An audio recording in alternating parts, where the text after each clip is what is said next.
আসসালামু আলাইকুম। সাম্প্রতিককালে পরকীয়ার জের ধরে আকাশের আত্মহত্যার ঘটনা আমরা অনেকেই জানি। তারও বেশ আগে গেল নভেম্বরে পরকীয়ার কারণে স্ত্রী তার নিজ কন্যা এবং স্বামীকে হত্যা করেছে। আর তারও বেশ আগে নিজের স্বামী তার স্ত্রীকে পরকীয়ার কারণে হত্যা করেছে। এ ঘটনা ঢাকার বনশ্রীর। যে পরকীয়ার কারণে সমাজের মধ্যে এত জঘন্য ঘটনা ঘটছে, সে পরকীয়াকে আপনি অপরাধ বলেন আর নাই বলেন, কোরআন সেটিকে মারাত্মক পাপ সাব্যস্ত করে ঘোষণা করেছে, ওয়ালা তাকরাবুজ জিনা ইন্নাহু কানা ফাহিশা। তোমরা এ পরকীয়া বা ব্যভিচার এগুলোর কাছেও যেও না, সেটা জঘন্য কাজ, সেটা অশ্লীলতা। এবং নবী করিম সাল্লাল্লাহু আলাইহি ওয়াসাল্লাম এ পরকীয়ার ব্যাপারে বলেছেন, যখন কোনো মানুষ পরকীয়ায় লিপ্ত হয় কিংবা কোনো ব্যভিচারে লিপ্ত হয়, সে মানুষটার মধ্য থেকে ঈমানটাই চলে যায়, অর্থাৎ সে ঈমান হারা হয়ে যায়। এবং অন্য হাদিসে নবী করিম সাল্লাল্লাহু আলাইহি ওয়াসাল্লাম বলেছেন, তোমরা ব্যভিচারের কাছেও যেও না, পরকীয়ার কাছেও যেও না, কারণ আল্লাহ তাআলা ব্যভিচারকারীদের জন্যে, পরকীয়া যারা করছে তাদের জন্য আল্লাহ তাআলা 6টি শাস্তির ঘোষণা করেছেন, যার মধ্যে 3টি সে দুনিয়াতে পাবে এবং বাকি 3টি সে আখিরাতে গিয়ে পাবে।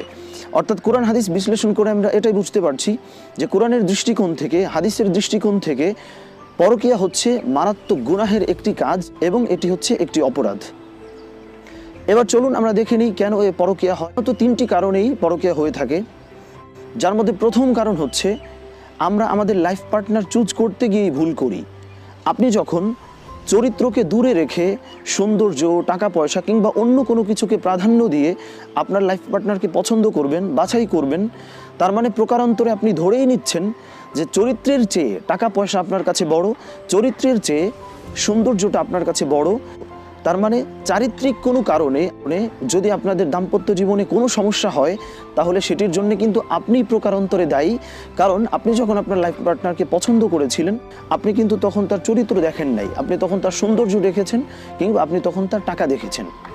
দ্বিতীয়ত যেই কারণে পরকীয়া হয় সেটা হচ্ছে আপনার মধ্যে শারীরিক, অর্থনৈতিক কিংবা পারিবারিক কোনো সমস্যা থাকা। অর্থাৎ একটা দাম্পত্য জীবন ভালোভাবে মেনটেন করার জন্য আপনার যতগুলো প্রয়োজনীয় উপাদান আপনার মধ্যে থাকার দরকার ছিল, সেগুলোর ঘাটতি থাকার কারণেই মূলত আপনি আপনার বৈবাহিক জীবনটিকে যথাযথভাবে অতিবাহিত করতে পারছেন না। ইসলাম বলছে, যদি তোমার শারীরিক কিংবা অর্থনৈতিক কোনো সমস্যা থাকে, তোমার জন্য বিয়ে করা হারাম। অর্থাৎ ইসলাম বিয়ে করা যেমন ফরজ করেছিল, আবার হারামও করে দিয়েছে, যেন আপনার বৈবাহিক জীবনে কোনো সমস্যা না আসে, যেন পরকীয়ার মতো কোনো সমস্যায় আপনি কিংবা আপনার স্ত্রী যেন আক্রান্ত না হয়। এজন্য ইসলাম বলছে যে তুমি সম্পূর্ণ ফিট হয়ে, সমস্ত দিক থেকে ঠিক থেকে, সুস্থ থেকে তারপরেই বিয়েটা করো, যেন তোমার পারিবারিক জীবনে কোনো সমস্যা না আসে। এই জন্য আপনার দাম্পত্য জীবনকে সুষ্ঠুভাবে পরিচালনা করার জন্য যতগুলো প্রয়োজনীয় উপাদান আপনার মধ্যে দরকার, সেগুলির কোনো ঘাটতি যদি থাকে, আপনার লাইফ পার্টনার সেই ঘাটতিটাকে পুষিয়ে নেবার জন্য হলেও কিন্তু কোনো বিপথে যেতেই পারে। এই জন্য আপনার নিজেকে ঠিক করুন, নিজেকে শারীরিকভাবে, অর্থনৈতিকভাবে, পারিবারিকভাবে সমস্ত দিক থেকে সুস্থ করুন, স্বাবলম্বী করুন। তাহলেই আপনি আপনার বৈবাহিক জীবনটিকে যথাযথভাবে পরিচালনা করতে পারবেন এবং আপনার বৈবাহিক জীবনে পরকীয়ার মতো বিষ আপনার সংসারের মধ্যে ঢুকবে না। এবং তৃতীয় যেই কারণে পরকীয়া হয়ে থাকে সেটা হচ্ছে আমাদের গল্প, আমাদের সিনেমা, আমরা যত কিছু দেখে বড় হচ্ছি, যত কিছু দেখে আমরা অভ্যস্ত, এই জিনিসগুলো আমাদেরকে পরকীয়া শেখাচ্ছে। কিভাবে নিজের স্বামীকে অমান্য করা যায়, কিভাবে নিজের স্ত্রীকে অমান্য করা যায়, নিজের স্ত্রীকে ভালো না বেসে অন্য কাউকে ভালোবাসা যায়, নিজের স্বামীকে ভালো না বেসে অন্য কাউকে ভালোবাসা যায়, এগুলো সিনেমা আমাদেরকে শেখাচ্ছে। আর সেটা দেখার কারণে আমাদের মধ্যে এক ধরনের ফ্যান্টাসি তৈরি হচ্ছে, আর সেই ফ্যান্টাসিটাকে পূরণ করবার জন্যে আমরা বিভিন্ন বিপথ বেছে নিচ্ছি। এই জন্য সিনেমা, নাটক এগুলোর ক্ষেত্রেও আমাদেরকে পূর্ণ সতর্ক হতে হবে। চলুন দেখে নিয়ে যাক এগুলো থেকে বেঁচে থাকার উপায় কী।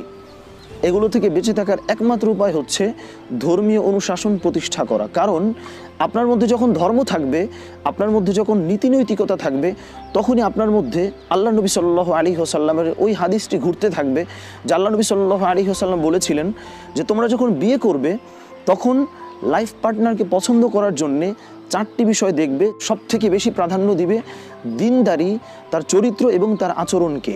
4টা বিষয়ের মধ্যে এটাকেই তুমি যদি প্রাধান্য দিয়ে থাকো, তাহলেই তুমি জিতবে। আর যদি এটাকে প্রাধান্য না দাও, তাহলে তুমি হেরে যেতে পারো। আপনার মধ্যে যখন ধর্ম থাকবে, তখনই আপনার মধ্যে আল্লাহ নবী সাল্লাল্লাহু আলাইহি ওয়াসাল্লামের ওই হাদিসটি ঘুরতে থাকবে যে আল্লাহ নবী সাল্লাল্লাহু আলাইহি ওয়াসাল্লাম বলেছিলেন, কিয়ামতের ময়দানে, কিয়ামতের দিন যখন স্ত্রী তার স্বামীর ব্যাপারে বলবে যে আমার স্বামী ভালো ছিল, তখনই আল্লাহ তাআলা আপনাকে মাফ করে দেবেন। আপনার স্ত্রীর মধ্যেও থাকবে যে কিয়ামতের ময়দানে স্বামী যদি বলে আমার স্ত্রী ভালো ছিল, তাহলেই আল্লাহ তাআলা আপনাকে মাফ করে দেবেন। আপনার মধ্যে যখন ধর্ম থাকবে, তখনই আপনার মধ্যে হাদিসটি ঘুরবে যে আল্লাহ নবী সাল্লাল্লাহু আলাইহি ওয়াসাল্লাম বলেছিলেন, স্বামীর প্রতি স্ত্রীর যে হক রয়েছে এবং স্ত্রীর প্রতি স্বামীর যে হক রয়েছে, এগুলোকেও যদি যথাযথভাবে পালন না করতে পারে, তাহলে কিয়ামতের ময়দানে আল্লাহ তাআলা তাকে কঠোর শাস্তির অন্তর্ভুক্ত করবেন। আপনার মধ্যে যখন ধর্ম থাকবে, তখনই আপনার মধ্যে এই আয়াতটি ঘুরবে, হুন্না লিবাসুল লাকুম ওয়া আনতুম লিবাসুল লাহুন্না, যে আল্লাহ তাআলা বলেছেন স্ত্রীরা হচ্ছে তোমাদের জন্য লিবাস স্বরূপ এবং স্ত্রীদের জন্য তোমরা হচ্ছে লিবাস স্বরূপ।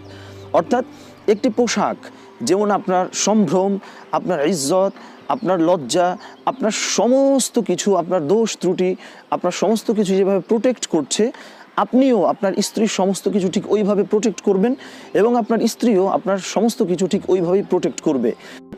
যদি এটা না করে, তাহলে যে আল্লাহ তাআলা শাস্তির ঘোষণা করেছেন সেটাও যখন আপনার মাথায় থাকবে, অর্থাৎ আলটিমেটলি ধর্মীয় অনুশাসনের ব্যাপারগুলো যখন আপনার মাথায় থাকবে, তখন আপনি রিলেশনশিপের ব্যাপারে, বৈবাহিক সম্পর্কের ব্যাপারে আল্লাহ তাআলা যা যা করতে বলেছিলেন, নবী করিম সাল্লাল্লাহু আলাইহি ওয়াসাল্লাম যা যা করতে উৎসাহিত করেছেন, সেগুলো করতে চাইবেন। আর সেগুলো আপনি যখন করবেন, আপনার স্ত্রী পরকীয়া করবে না, আপনি পরকীয়া করবেন না, তখন খুব সুন্দরভাবে আমরা আমাদের বৈবাহিক জীবনকে অতিবাহিত করতে পারবো, যদি ধর্মীয় অনুশাসনগুলো যথাযথভাবে পালন করি। আল্লাহ তাআলা আমাদের সবাইকে ধর্মীয় অনুশাসনগুলো পালন করার তৌফিক দান করুক। আর সমাজ থেকে অন্যায়, অবিচার, পরকীয়া, ব্যভিচার যাই বলি না কেন, সমস্ত অন্যায় সমাজ থেকে চলে যাক এবং আমরা সবাই যেন সুস্থভাবে আমাদের বৈবাহিক জীবনকে অতিবাহিত করতে পারি। আসসালামু আলাইকুম ওয়া রাহমাতুল্লাহি ওয়া বারাকাতুহু।